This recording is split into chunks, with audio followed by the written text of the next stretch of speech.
భారత్ చేపట్టిన ఆపరేషన్ సింధూర్తో ఉగ్రవాదులకు భారీ నష్టం వాటిల్లింది. పాక్లో ఉగ్రవాదులకు భారీ షాక్ తగిలింది.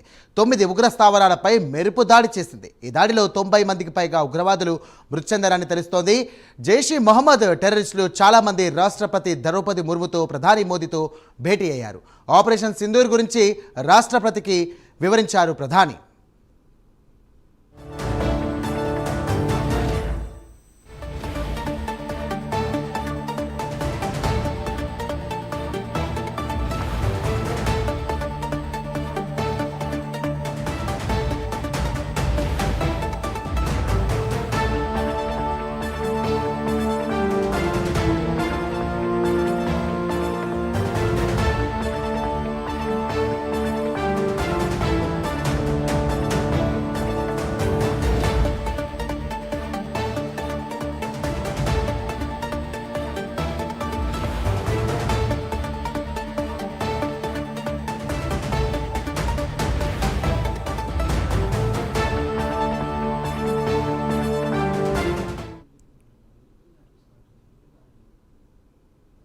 రైట్, భారత సైన్యం తిప్పికొడుతోంది ఈ యొక్క దాడులను. పాకిస్తాన్ దీనికి తీవ్రంగా దెబ్బతింది. అయితే దీనికి సంబంధించినటువంటి మరిన్ని డీటెయిల్స్ పుల్వామా నుంచి మా నేషనల్ బ్యూరో చీఫ్ కళా అందిస్తారు. కళా, చెప్పండి, ఈ యొక్క ఆపరేషన్ సింధూర్ ఏదైతే ఉందో పాకిస్తాన్కు గట్టి దెబ్బే తగిలిందనుకోవచ్చా?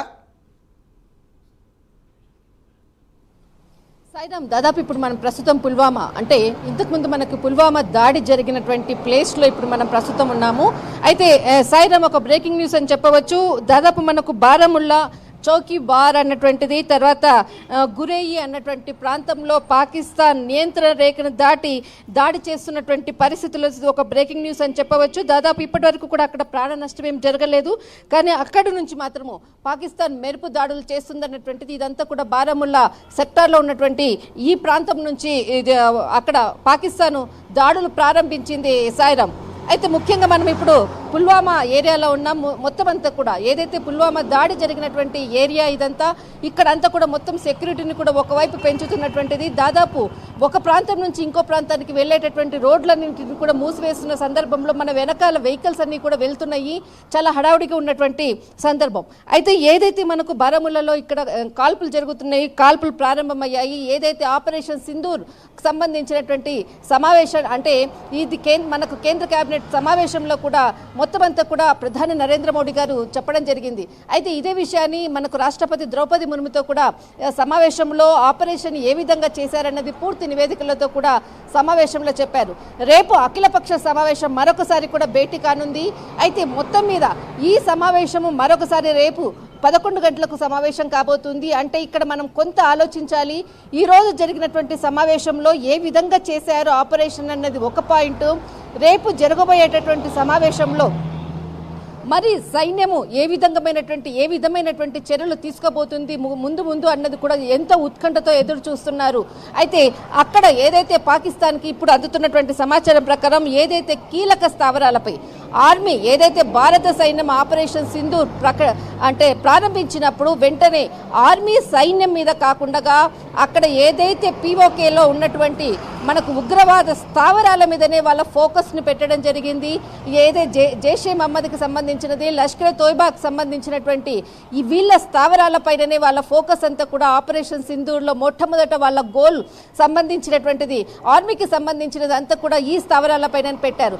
దాదాపు ఇప్పటి వరకు కూడా 24 మిసైల్స్ వాడినట్లు కూడా ప్రధాని నరేంద్ర మోడీ గారు ఇక్కడ కేబినెట్ సమావేశంలో కూడా చెప్పింది. అయితే దీనికి సంబంధించినటువంటిది ఆర్మీకి సంబంధించినటువంటి కల్నల్ షోఫియా ఖురేషి, తర్వాత వింగ్ కమాండర్ వ్యోమికా సింగ్ ఈ దాడులు జరిగినట్లు కూడా, తెల్లవారుజామున ఏ విధంగా దాడులు జరిగాయన్నది కూడా పూర్తి వివరణలతో కూడినటువంటి ఆర్మీ కొద్దిసేపటి క్రితమే ప్రెస్ అనౌన్స్మెంట్ కూడా చేసింది.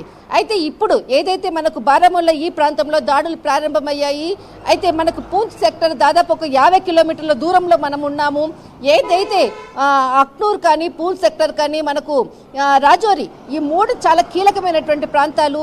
నిన్న ఆపరేషన్ సింధూర్ ప్రారంభించినటువంటి ప్లేస్ కూడా మనం ఒక 50 కిలోమీటర్ల దూరంలో ఉన్నాము. మొత్తం మీద అక్కడ కూడా కొంత ఉద్రిక్త పరిస్థితి ఉన్నదని మాత్రము అక్కడ ఉన్నటువంటి సైనికుల నుంచి వస్తున్నట్టు ప్రజలను అక్కడి నుంచి తరలిస్తున్నట్లు కూడా తెలుస్తుంది. సాయిరామ్.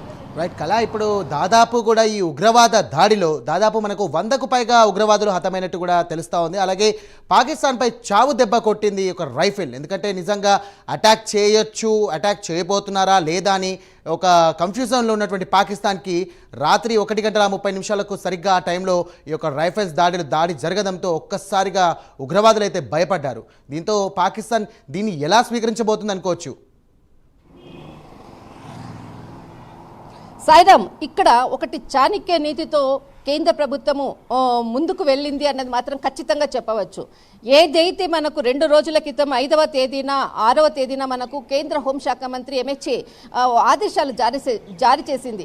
దేశవ్యాప్తంగా కూడా మాక్ డ్రిల్స్ జరుగుతాయన్నటువంటిది ఒక భ్రమలోకి, అంటే పాకిస్తాన్కి ఇంకొక 2-3 రోజుల తర్వాతనే వీళ్ళు దాడులు చేస్తారు అన్నటువంటి ఒక మొత్తం అంత సినారియో అంతా కూడా వాళ్ళకి అర్థమయ్యే విధంగా మాత్రం ఏర్పాటు చేసింది. కానీ ఏదైతే ఆ విధంగా మనకు అంటే 7-8వ తేదీలో ఏదైతే మాక్ డ్రిల్స్ అనేది ఒకటి పక్కకు పెట్టి, మరొక వైపు అర్ధరాత్రి 1 గంట సమయంలో మాత్రము సైన్యానికి పూర్తి పవర్ ఇచ్చేసేసి ముందుకు వెళ్లే విధంగా మాత్రం వాళ్ళకి ఇంకొక రూట్లో మాత్రము సైన్యాన్ని పంపించేసింది.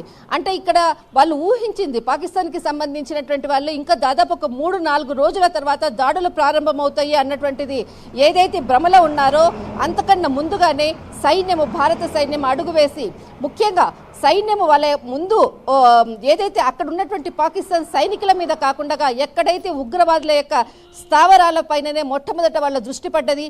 ఆ ప్రాంతాలను అన్నిటిని కూడా నేలమట్టం చేసినటువంటి పరిస్థితి. ఇప్పటి వరకు కూడా 100 మందికి పైగా ఇప్పుడు కూడా అక్కడ మరణించినట్లు, తర్వాత చాలా మంది గాయపడినట్లు కూడా తెలుస్తూ ఉంది సాయిరామ్. అయితే మొత్తం మీద ప్రయోగించినటువంటి 24 మిసైల్స్ ప్రయోగించినట్లు కూడా ప్రకటించడం జరిగింది ఆర్మీ. రైట్ కళ, నిజంగా చెప్పాలంటే దాదాపు ఈ ఉగ్రదాడి జరిగినప్పటి నుండి కూడా మన ప్రైమ్ లైన్ ఎక్స్క్లూజివ్గా అన్నీ కూడా ప్రసారాలు చేస్తూ ఉంది. అలాగే జరిగినటువంటి దాడి ఎక్కడైతే జరిగిందో అక్కడ కూడా మీరు కంటిన్యూస్గా మాకు అప్డేట్ ఇస్తూ ఉన్నారు. దీన్ని మీరు ఏ విధంగా అనుకుంటున్నారు? ఇంకా అక్కడ పరిస్థితి ఎలా ఉండబోతుందని చెప్పేసి మీకు ఎలా అనిపిస్తుంది? ఖచ్చితంగా సాయిరామ్, ఏదైతే మనం ఇప్పుడు పుల్వామా ప్లేస్లో ఉన్నామో, మనం కొద్ది దూరంగా వెళ్ళగానే మనకు ఏదైతే దాడులు జరుగుతుందో, ఏదైతే ఫైట్ జరుగుతుందో, మనకు ఆపరేషన్ సింధూర్ ఎక్కడైతే చేపట్టారో ఆ ప్రాంతంలోకి మనం ఎక్స్క్లూజివ్గా వెళ్తున్నాము కొద్దిసేపట్లో. ముఖ్యంగా అక్కడ మాత్రము ఏదైతే గ్రామాలు, ఒక 3 గ్రామాల ప్రజలను ఖాళీ చేయించేసి వాళ్ళని వేరే ప్రాంతానికి తరలిస్తున్నట్లు కూడా సమాచారం అందింది. మనం ఇప్పుడు డైరెక్ట్గా అక్కడికి వెళ్ళి చూస్తే కానీ అది పరిస్థితి ఏంటన్నా తెలుస్తుంది. కానీ కేంద్ర హోంశాఖ మంత్రి ఇచ్చినటువంటి ఆదేశాల మేరకు అక్కడ చుట్టూరా ఉన్నటువంటి విలేజెస్ వాళ్ళని ఖాళీ చేయించారు. మరొక వైపు ఏదైతే అక్నూర్ కానీ, తర్వాత పూంచ్ కానీ, తర్వాత మనకి రాజౌరి కానీ, ఈ 3 చాలా కీలకమైనటువంటి ప్రాంతాలు. ఎప్పుడు దాడి చేసినా పాకిస్తాన్ దొడ్డిదారిన భారత్లోకి రావాలన్నా కూడా ఈ 3 సెక్టార్ల నుంచే ఖచ్చితంగా అడుగు పెడుతుంది. రాత్రి ఏదైతే మనకి ఆపరేషన్ సింధూర్ ప్రారంభించాక ఇది రాజౌరి ప్రాంతం నుంచి కూడా అక్కడి నుంచి ఉగ్రవాదులు చొరబడ్డానికి కూడా ప్రయత్నించారు. చాలా కీలకమైనటువంటి ప్రాంతాలు.